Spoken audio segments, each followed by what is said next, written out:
ನಮಸ್ತೆ. 30/5/2026 ಶನಿವಾರ, May 30th 2026 Saturday. ಇವತ್ತಿನ ವಿಶೇಷ ನೋಡಿದ್ರೆ ವಿಶಾಖ ಅಂತ ಒಂದು ವಿಶೇಷ ದಿನ.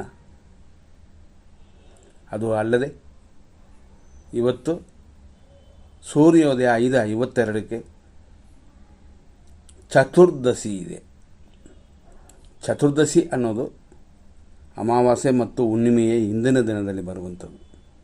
ಈಗ ಬರೋದು ಹುಣ್ಣಿಮೆ, ಆದ್ದರಿಂದ ಇದನ್ನು ಹಿಂದೆ 5:52 AM ರಿಂದ 11:57 AM ವರೆಗೂ, ಅಂದರೆ ಮಧ್ಯಾಹ್ನಕ್ಕೆ ಇನ್ನೂ 3 ನಿಮಿಷ ಇದೆ ಅಷ್ಟೇ, ಚತುರ್ದಶಿ ಮುಗಿದೋಗುತ್ತೆ. ಆದರೆ ಮಧ್ಯಾಹ್ನ ಆ ಸಮಯದಿಂದ ಹುಣ್ಣಿಮೆ ಸ್ಟಾರ್ಟ್ ಆಗಿ ನೆಕ್ಸ್ಟ್ ಡೇ ಅಂದರೆ 31ನೇ ತಾರೀಕು ಮೇ ತಿಂಗಳು ಮಧ್ಯಾಹ್ನ 2:13ವರೆಗೂ ಇದೆ ಹುಣ್ಣಿಮೆ. ಅಂದರೆ 24 hours ಪೂರ್ತಿಯಾಗಿಲ್ಲ. ಇವತ್ತಿನ ನಕ್ಷತ್ರ ವಿಶಾಖ ನಕ್ಷತ್ರ. ಬೆಳಿಗ್ಗೆ 5:52ರಿಂದ ಮಧ್ಯಾಹ್ನ 1:20ವರೆಗೂ.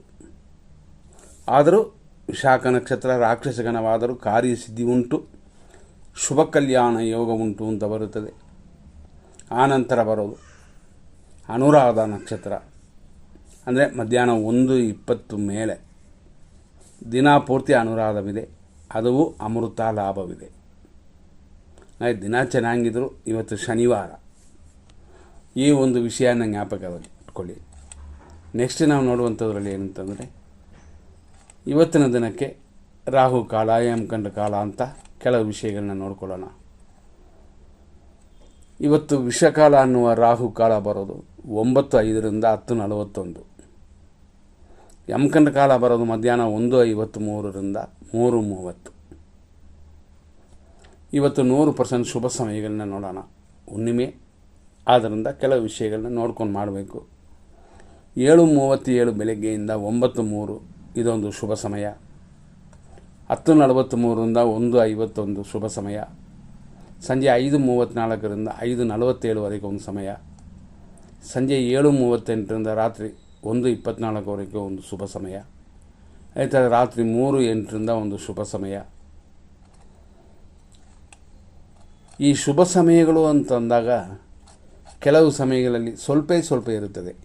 ನಾವು ಇಷ್ಟು ಲಾಂಗಲ್ಲಿ ಕೊಟ್ಟಿದ್ರು ಇದರಲ್ಲಿ ಸೆಲೆಕ್ಟ್ ಮಾಡುವ ಸಮಯ ಅದರಲ್ಲಿ ಏನೆಲ್ಲ ಇರುತ್ತೆ ಶುಭ ಸಮಯದಲ್ಲಿ ಹಂಗೆ ಅಂತಂದರೆ, 7:37ರಿಂದ 9:03ವರೆಗೂ ಅಂತಂದರೆ ಈ ಸಮಯದಲ್ಲಿ ತಿಥಿ ಚತುರ್ದಶಿ ಇದೆ ಮತ್ತು ವಾಣಿಜ್ಯ ಕಾರಣವಿದೆ, ವಿಶಾಖ ನಕ್ಷತ್ರವಿದೆ. ಇದೆಲ್ಲ ಈ ಸಮಯದಲ್ಲಿರುವಂಥ ಶುಭವಾಗಿರುವಂಥ ಕೆಲವು ವಿಷಯಗಳು. ಮತ್ತು ಇನ್ನೂ ಕೆಲವು ಸಮಯಗಳಲ್ಲಿ ಕೆಲವು ವಿಷಯಗಳಿರುತ್ತದೆ. ಅದರಲ್ಲೂ ಶುಭವಾಗಿರುವಂಥದ್ದು ಅಂತಂದರೆ ವಿಶಾಖ ನಕ್ಷತ್ರದ ಪಾದಗಳು. ಅದರಲ್ಲಿ ಪಾದಗಳು ಅಂತ ನಾವು ಭಿನ್ನಗಳು ನೋಡ್ತೀವಿ. 4ನೇ ಪಾದವಿದೆ. ಇದು ಮಧ್ಯಾಹ್ನ 1:20ವರೆಗೂ. ಗುರು ಹೊರೆ ಇರೋದು 6:57ರಿಂದ 8:01. ನಾವು ಇದರಲ್ಲಿ 7:37ರಿಂದ 8:01ವರೆಗೂ ಶುಭ ಹೊರೆ ಅಂತ ತಿಳ್ಕೊಂಡು ಇದರಲ್ಲಿ ಕೆಲವು ಕಾರ್ಯಗಳನ್ನ, ಒಳ್ಳೆಯ ಕಾರ್ಯಗಳನ್ನ ಮಾಡ್ಬೋದು. ಇದು ನೆನಪಲ್ಲಿ ಇಟ್ಕೊಳ್ಳಿ. ಇದು ನಮ್ಮ ಆದಷ್ಟು ಬೇಗ ವಿಡಿಯೋ ಬರುತ್ತೆ. ವಿಡಿಯೋ ಬಂದಾಗ ಇನ್ನೂ ಕೆಲವು ಡೀಟೇಲ್ ಎಲ್ಲ ಬರುತ್ತದೆ. ಇದರಲ್ಲಿ ಲಗ್ನ ಮಿಥುನ ಲಗ್ನ ಬರುತ್ತದೆ. ಮಿಥುನ ಲಗ್ನ 7 ಗಂಟೆ 1 ನಿಮಿಷದ ಮೇಲೆ ಸ್ಟಾರ್ಟ್ ಆಗುತ್ತೆ. ಹಾಗಾಗಿ ನಾವು ಕೊಟ್ಟಿರುವ 7:37ರಿಂದ 9:03ವರೆಗೆ ಇರುವ ಸಮಯದಲ್ಲಿ ಮಿಥುನ ಲಗ್ನವಿದೆ. ಈ ಸಮಯದಲ್ಲಿ ಶುಭ ಕಾರ್ಯಗಳನ್ನ ಮಾಡಬಹುದು. ಕಾರಣ ಗುರು ಅಲ್ಲಿ ಕೂತಿದೆ, ಅಂದರೆ ಲಗ್ನದಲ್ಲೇ ಗುರು ಕೂತಿದೆ ಅಂತ. ಈ ರೀತಿಯಾದ ವಿಷಯದಲ್ಲಿ ಮತ್ತು ಉದ್ಯೋಗವು ಈ ಸಮಯದಲ್ಲಿದೆ. ಅದನ್ನು ಮೀರಿ ಇನ್ನೂ ಕೆಲವು ವಿಷಯಗಳು ಅಂತಂದರೆ ಸೂರ್ಯ ಹೊರೆ ಇದೆ.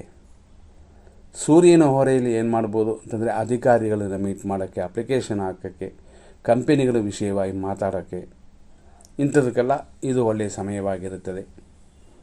ಮತ್ತು ಶುಭವಾಗಿರುವಂಥ ಒಂದು ಮುಹೂರ್ತ ಘಟ್ಟಕ್ಕೆ ಇದು 10:43 ಮೇಲೆ ಇದೆ. ಅಂತಂದರೆ 11:21 ಒಳಗಡೆ ಮುಗಿಸ್ಬೋದು. ನಾವು ಕೊಟ್ಟಿರೋ ಟೈಮ್ 10:43ರಿಂದ 1:51 ಮಧ್ಯಾಹ್ನದವರೆಗೂ ಅಂತಂದರು. ಅದರಲ್ಲೂ ಶುಭವಾಗಿರುವಂಥ ಸಮಯವಿದು. ಇದನ್ನು ಉಪಯೋಗಿಸ್ಕೋಬೋದು. ಮತ್ತು ಶುಕ್ರ ಹೊರೆ ಇರುವ ಸಮಯ ಇದು 10:43 ಮೇಲೆ 11:13ವರೆಗೆ ಇದೆ. ಹಾಗಾಗಿ ಈ ಸಮಯದಲ್ಲಿ ಶುಭ ಹೊರೆ, ಶುಕ್ರ ಹೊರೆ, ಅಮೃತ ಗಲಿಗೆ ಇಷ್ಟೆಲ್ಲ ವಿಷಯಗಳು ಕೂಡಿರುತ್ತದೆ. ಈ ಸಮಯದಲ್ಲಿ ಮಾಡ್ಬೋದು. ಈಗ ನಾವು ಹೇಳಿರುವ 10:43ರಿಂದ ಮಧ್ಯಾಹ್ನ 1:51ವರೆಗೂ ಶುಭ ಸಮಯ ಅಂತಂದರೆ ಅದರಲ್ಲಿ ಅಮೃತ 10:41ರಿಂದ 12:17ವರೆಗೆ ಇದೆ. ಇದು ಮಧ್ಯಮದಲ್ಲಿ ನೀವು ಮಾಡಿ. ಇದು ಕಾಮನ್ ಆಗಿ ಕೆಲವ್ರಿಗೆ ಅರ್ಥ ಆಗೋದಿಲ್ಲ. ಸಾಮಾನ್ಯವೇ ನಮ್ಮ ದೇಶದಲ್ಲಿ ಎಲ್ರಿಗೂ ಅರ್ಥ ಆಗುತ್ತದೆ. ಅದರಲ್ಲೂ ಜ್ಯೋತಿಷ ಕಲಿಯುವವರು ಚಿಕ್ಕದಾಗಿ ನೋಡುವವರಿಗೆ, ದೊಡ್ಡವರು ಮಹಾನುಭಾವರಿಗೂ ಅರ್ಥ ಆಗುತ್ತೆ, ಎಲ್ಲ ಗೊತ್ತಿರುತ್ತೆ. ಆದರೂ ಇದು ಕೈಯಲ್ಲಿದ್ದರೆ ರೆಡಿ ರೆಗ್ಯುಲರ್ ಥರ ವರ್ಕ್ ಆಗುತ್ತೆ. ಇದು ಪ್ರತಿಯೊಂದು ದಿನದಲ್ಲಿ ಬರೋದರಿಂದ ನಮ್ಮ ಪ್ರೋಗ್ರಾಮ್ ನೋಡಿ.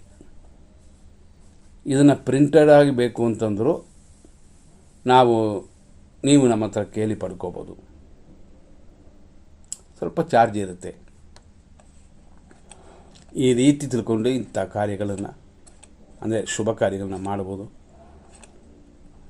ಫಸ್ಟ್ ಹೇಳಿದಂತೆ ನಾವು 100% ಅಶುಭ ಸಮಯ ಅಂತಂದಾಗ 5:52ರಿಂದ 6:44 ದುರ್ಮುಹೂರ್ತ, ಹಂಗೆ ಕಂಟಿನ್ಯೂ ಆಗಿ 7:35ವರೆಗಿದೆ. ಹಂಗಾಗಿ 5:52 ಅಲ್ಲಿಂದ 7:35ವರೆಗೂ ದುರ್ಮುಹೂರ್ತವಿದೆ. ಆದ್ದರಿಂದ ಈ ಸಮಯವನ್ನು ದಾಟಿನೇ ಏನಾದರೂ ಮಾಡೋಕ್ಕಾಗುತ್ತೆ. ರಾಹುಕಾಲ ಯಮಗಂಡ ಕಾಲ ಫಸ್ಟೇ ನಾವು ಹೇಳಿದೆ ಆಯಿತು. ಮೃತ್ಯು ಬರೋದು ಮಧ್ಯಾಹ್ನ 3:26ರಿಂದ ಸಂಜೆ 5:32.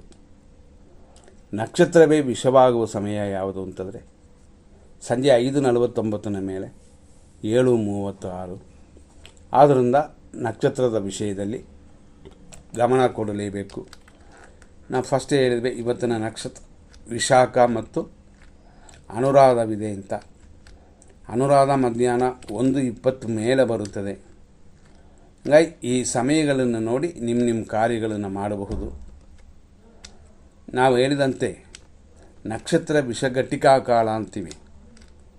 ಆ ನಕ್ಷತ್ರ ವಿಷಘಟಿಕಾ ಕಾಲದಲ್ಲಿ ಮಾಡುವ ಕಾರ್ಯಗಳು ತೊಂದರೆ ಆಗುತ್ತದೆ. ಆಯಾ ನಕ್ಷತ್ರದವರು ಖಂಡಿತವಾಗಿ ಗಮನ ಕೊಡಬೇಕು. ಆದ್ದರಿಂದಾಗಿ ಈ ಸಮಯವನ್ನು ನೋಡಿ ಆ ಸಮಯಗಳಲ್ಲಿ ಶಾಂತಿ ಪರಿಹಾರನೋ ಅಥವಾ ಧ್ಯಾನವೋ ಅಥವಾ ಕೋಪ ಮಾಡಿಕೊಳ್ಳದೆ ಸಮಾಧಾನವಾಗಿರೋದು ಇದೆಲ್ಲ ಮಾಡಬಹುದು. ಇದನ್ನು ನೋಡಿ ನಿಮ್ಮ ಕಾರ್ಯಗಳನ್ನು ಮಾಡಿ ದೇವರ ಅನುಗ್ರಹವನ್ನು ಪಡ್ಕೊಳ್ಳಿ. ಮುಂದಿನ ಸಂಚಿಕೆಯನ್ನು ನೋಡೋಣ. ಧನ್ಯವಾದಗಳು.